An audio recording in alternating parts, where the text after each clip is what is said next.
네. 선생님 참 반갑습니다. 네, 교수님 모셔서 이렇게 정말 제가 영광입니다.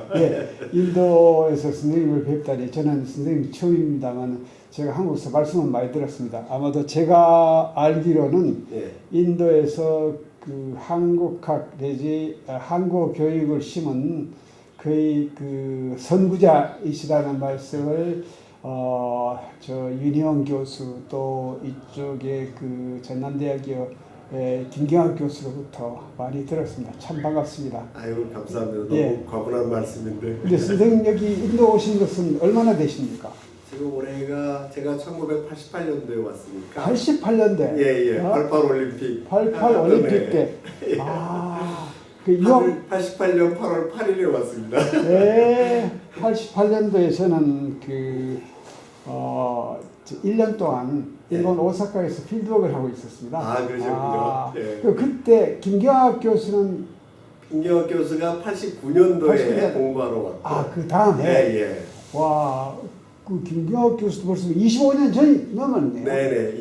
올해가 27년째니까 제가. 27년째 지금 인도 계시는 거예요. 네네. 와 이거 그때 여기에 한국어 교육이 있었습니까? 예예. 한국 교육은 1973년도 이후로 네루대학교에서 1년 과정으로 계속 유지가 됐었죠. 그 당시에도 1년 과정. 그때 누가 가르쳤습니까?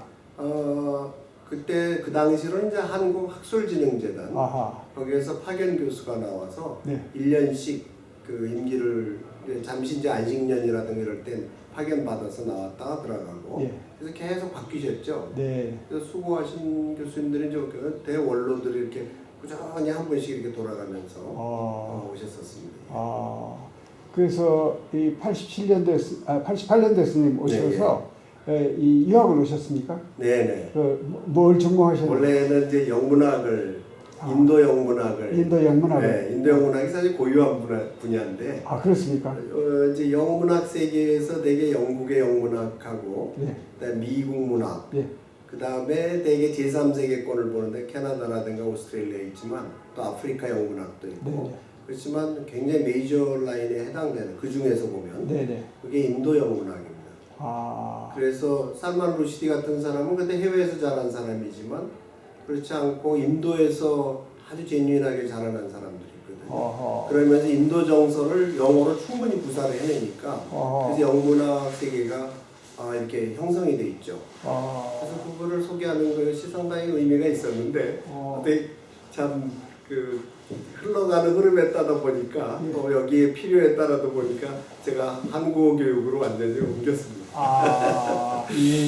근데 뭐 박사과정까지는 이제 영문학으로 했습니다. 올 때는 제가 석사과정하고 박사과정을 다 여기서 네루대학교에서 그때는 어디 싱글로 오셨어요? 결혼했을 때입니다. 결혼하고 애기 둘 때 오셨어요? 예예. 애기 2살 반하고 10달 됐는데 딸들 데리고 이제 와서. 지금 그러니까 따님이 셋입니다. 따님 막내는 인도에서 태어났고 아들은 없습니다.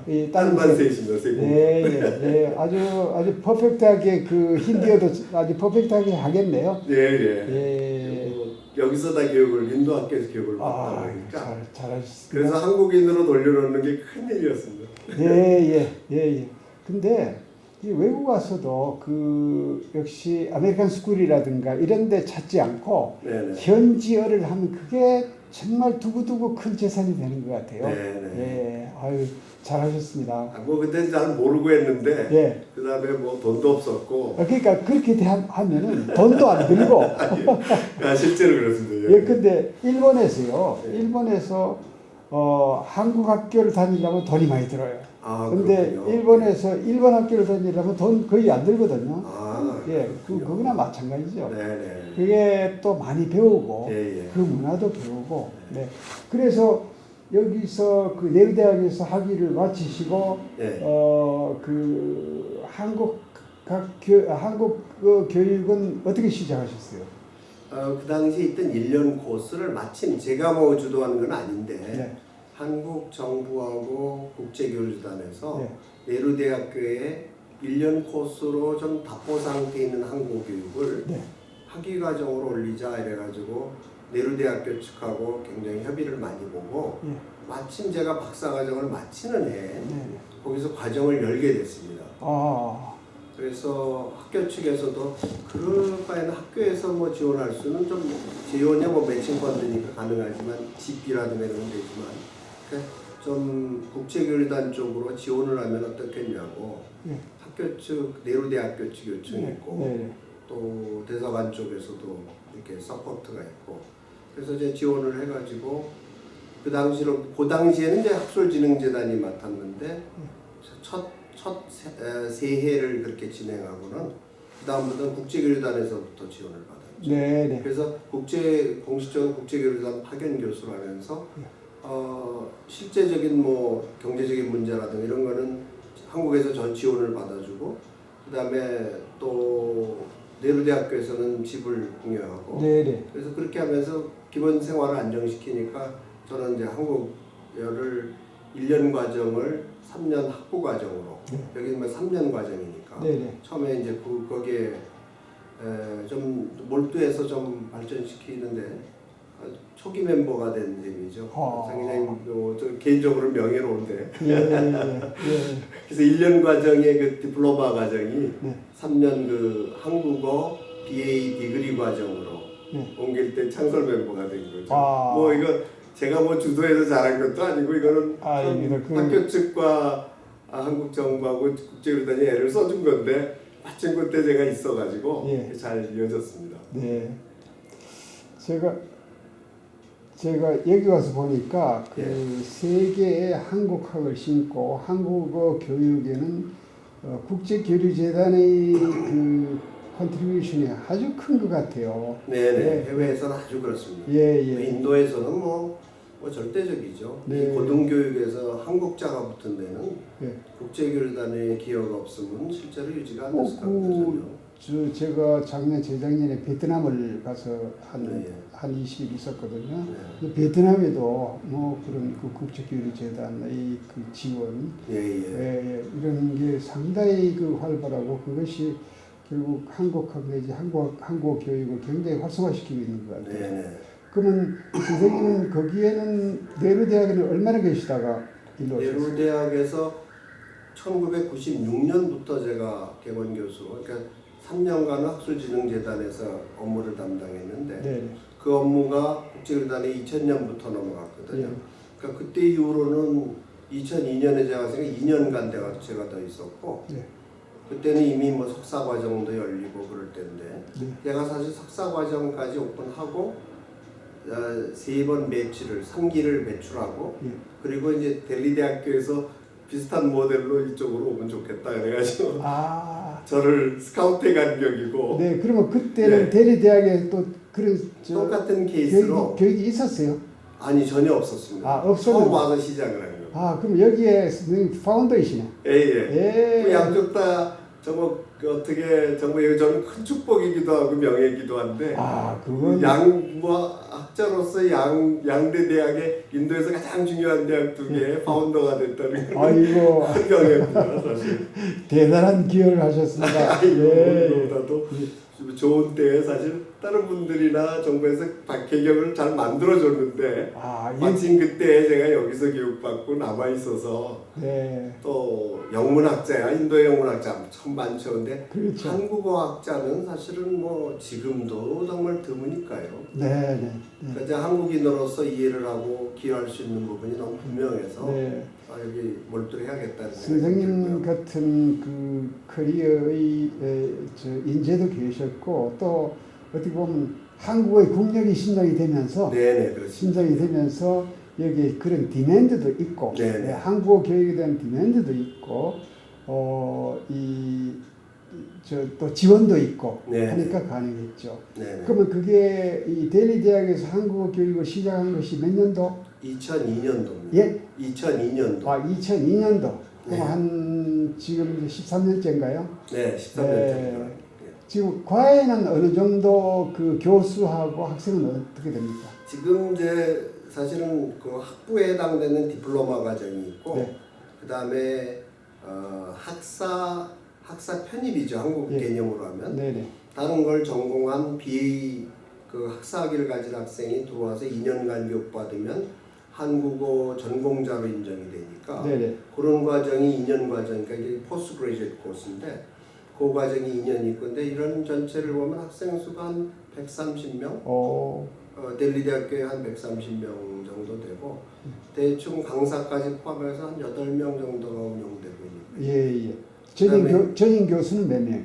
전임 교수는 사실은 두 사람, 그러니까 한 사람이 전임 교수고 또 한 사람은 한국학 쪽 교수니까 사실 한국어 쪽에서만 보자면 한 사람의 인도인 전임 교수와 제가 국제교류단 파견 교수니까 이렇게 파견 교수가 사실 주축을 이루고 있는 거죠. 아직은 뭐 학위 과정을 올리기 위해서는 많은 노력이 필요하고 또 한국어 과정이다 보니까 그 한국인 같은 정도의 그 감각을 가지고 어문학을 지도하기가 좀 어려우니까 그런 면에서는 사실은 이제 힘이 딸리는 편이죠.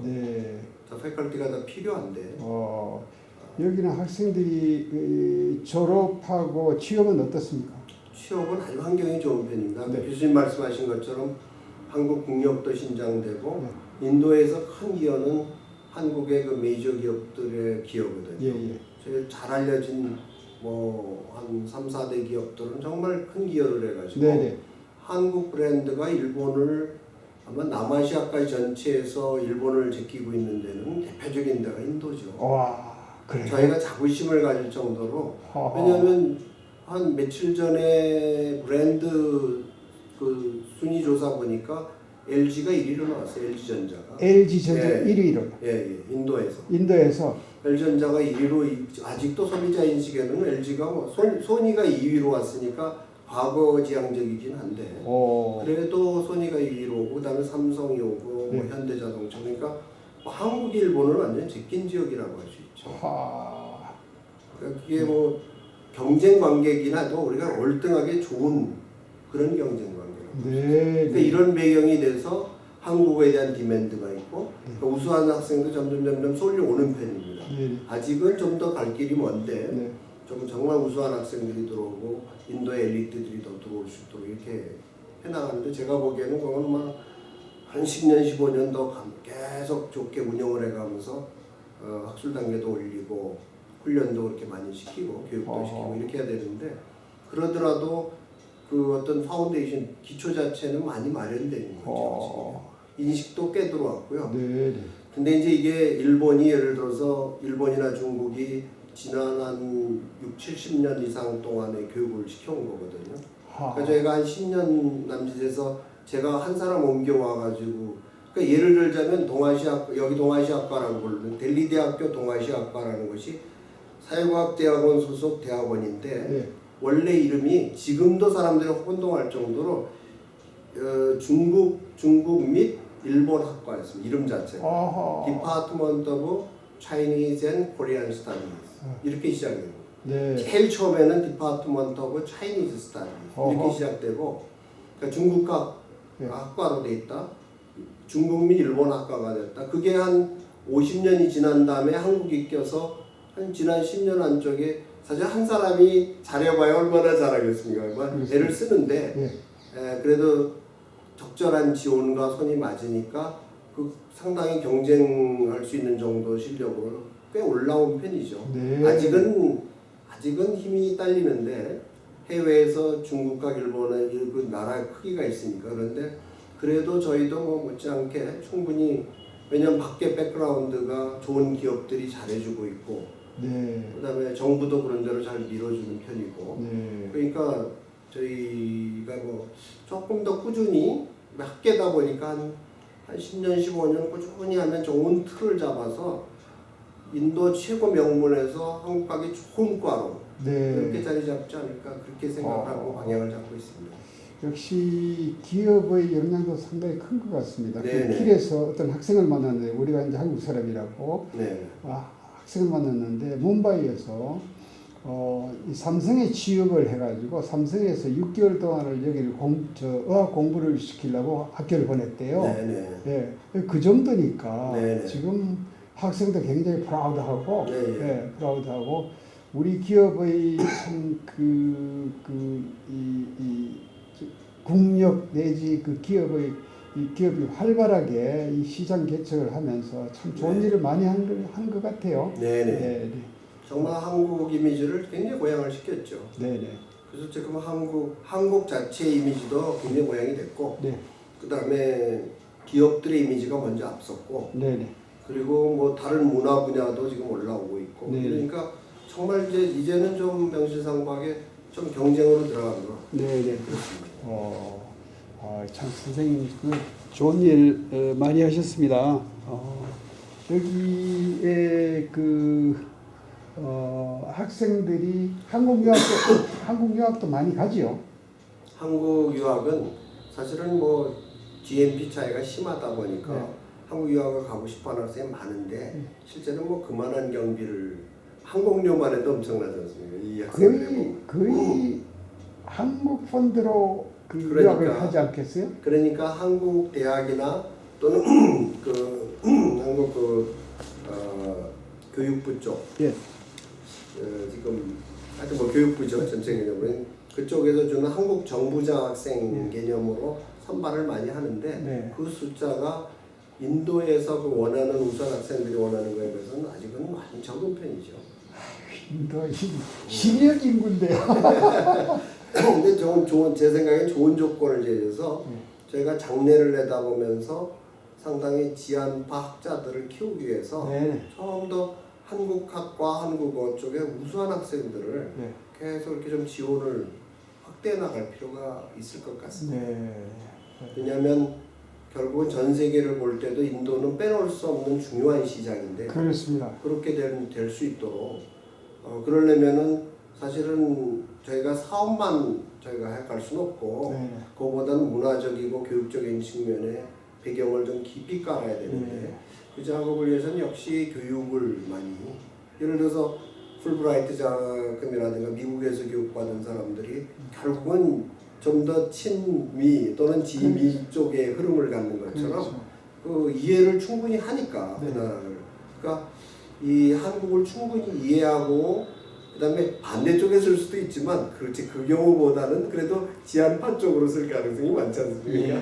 그런 사람들을 좀 많이 좀 더 제가 보기에 한 서너 배는 더 키워야 되지 않을까 이렇게 생각합니다. 지금까지 우리 한국에서 보면은 한국은 바로 옆에 있는 빅브라더 중국. 중국이 지금 뭐 세계 경제 파워로서는 뭐 한 2위 정도 되잖아요. 근데 인도도 굉장히 따라잡고 있지만 뭐 빠른 속도로 지금 픽업하고 있지만서도 인도는 그래도 우리하고는 굉장히 멀리 떨어져 있고 하기 때문에 인도가 별로 치중하지 않은 것 같은데 저는 제가 여기 와서 딱 보니까 브릭스의 브라질, 러시아, 차이나, 인디아 그 브릭스의 네 나라 중에서 지금 프론트러너는 차이나겠죠. 근데 인도는 굉장히 이 소위 발전 포텐셜이 높은 나라인 거예요. 왜냐하면 인도에 고급 인력이 있잖아요. 실리콘밸리 가면 거의 70~80%가 인도의 기술자들이 일로 채워져 있고 제가 어디서 들으니까 한국의 삼성이 인도의 이쪽에 인도의 이 연구 인력을 인도의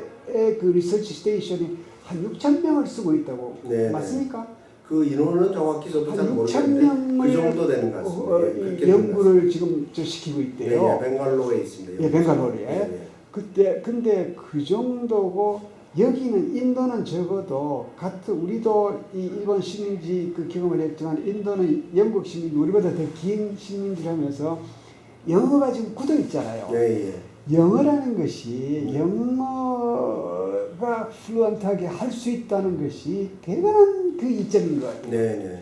그 어드밴티지를 살리고 지금 인도가 미국 같은 나라의 거의 콜센터가 일본에 있잖아요. 인도에 모든 전화를 받고 무슨 오다를 받고 하는 이런 연결을 시키는 그 스테이션이 인도에 있거든요. 근데 그 정도로 영어가 가능하기 때문에 또 인도에는 그게 교육열도 세고 여기 보니까 무슨 이 메트로역 앞에 학원 간판이 있는데 학원 그 간판 IIT 맞죠. 뭐 DU 뭐 이런 학원 간판이 있어요. 매스메릭 이 학원 간판이 있는데 그 보니까 여기 교육열이 센 것 같아요. 네네네. 자 그러면은 인도는 정말 중국을 앞질러서 빨리 픽업하고 옛날에 중국 젊은이들이 미국 유학을 많이 갔거든요. 네. 근데 어디 말 들으니까 그랬대요. 모택동이 중국 학생들이 미국 가서 다 떨어져가지고 네. 다 망명하고 안 온다고. 네. 근데 모택동이 이런 말 했다 그래요. 언젠가는 돌아온다. 놔두라. 예. 어디 가도 중국 놈이다. 예. 근데 인도가 그렇잖아요. 지금 엄청나게 많은 인구가 지금 많은 젊은이들이 나가서 고급 인력이 돼 있는데 그 친구들이 미국보다는 여기가 비즈니스 오퍼튜니티가 더 강하죠. 예. 그러니까 돌아옵니다. 예. 제가 보기에는 한국도 비즈니스 오퍼튜니티를 보면 결국 이 시장에는 꼭 와야 되거든요. 맞습니다. 그리고 아직도 할 일이 한국 편에서 보면 너무 많거든요. 맞아요. 거기에 저희를 맞춰서 문화적으로나 언어라든가 또 실제 사업 그 컬처라든가 이런 걸 맞춰서 들어오는 문제가 있어서 그렇지 들어오면은 항상 사업을 잘 키울 수 있는 그런 것들이 있거든요. 그러니까 연구가 좀 필요하고 우리를 훈련하는 게 좀 필요하지 시장으로 자체는 뭐 참 좋은 시장이 있는 거죠. 제가 오늘 강의에서도 그런 얘기를 하겠지만 한국 사람들이 상당히 정말 요즘 스마트 시대에 스마트하게 비즈니스 하는 거예요. 예를 하나 든다면은 LG가 저 중동에서 메카폰이라는 게 있어요. 이 지금 저 휴대폰 저 스마트폰이지만은 옛날 90 저 휴대폰 있잖아요. 모바일 그 폰에다가 딱 열면은 메카가 어딘지 방향이 딱 지나치게 나타나요. 그래서 메카폰인데. 그 메카폰인데 그 날개도 치듯이 팔렸대요. 그게 뭐냐면 제가 문화인력을 하니까 현지 문화를 알아야 돼. 그렇습니다. 현지 문화를 알아야 비즈니스를 할 수 있어요. 그래서 그 LG가 그런 일을 참 잘하는 것 같아요. 삼성도 보면 해외 전문 인력을 굉장히 많이 키웠거든요. 돈 1년에 5만 불씩 줘가지고 1년 동안 현지에 가서 현지 법인도 연락도 하지 말고 네가 현지에서 네 발로 걸어다니면서 집 얻고 네 발로 걸어다니면서 살아라. 먹고 살아라. 여기 보니까 그 야생의 원숭이들 개들 많습니다. 사람들이 안 주고 지 혼자 먹을 거 찾고 그런 식으로 삼성이 던져놔서 엄청나게 많은 인력을 키웠어요. LG도 그럴 거예요. 그래서 LG가 여기 와 보니까 비즈니스를 참 잘하는 것 같아요. 현지를 알려고 하는 노력들. 그래서 이제 언어도 중요하지만 그 나라의 문화를 알려고 하는 노력 이게 참 필요한 것 같습니다. 그래서 선생님 그 한국어 교육하실 때도 교육뿐만 아니라 제가 이 기증해 드리는 영상이 바로 그런 역할인데요. 한국 문화를 알아야 돼요. 그래야만이 한국 사람을 어떻게 딜할 것인가. 어떻게 나쁜 말로 하면 한국 사람들 어떻게 이용할 것인가. 우리는 인도 사람을 어떻게 이용하고 인도 문화를 어떻게 활용할 것인가 하는 것은 정말 cross cultural understanding. 이 문화를 알아야 돼. 그런 것이 아마도 이 선생님 여기에 이 한국학을 심는데도 좀 굉장히 치중할 만한 그런 부분이 아닐까 생각이 들어요. 알겠습니다. 참 좋은 일 많이 하십니다. 아이고 감사합니다. 긍정적으로 다 인정해 주셔서. 감사합니다. 이렇게 시간 내주셔서. 아이고 정말 제가 감사합니다. 감사합니다.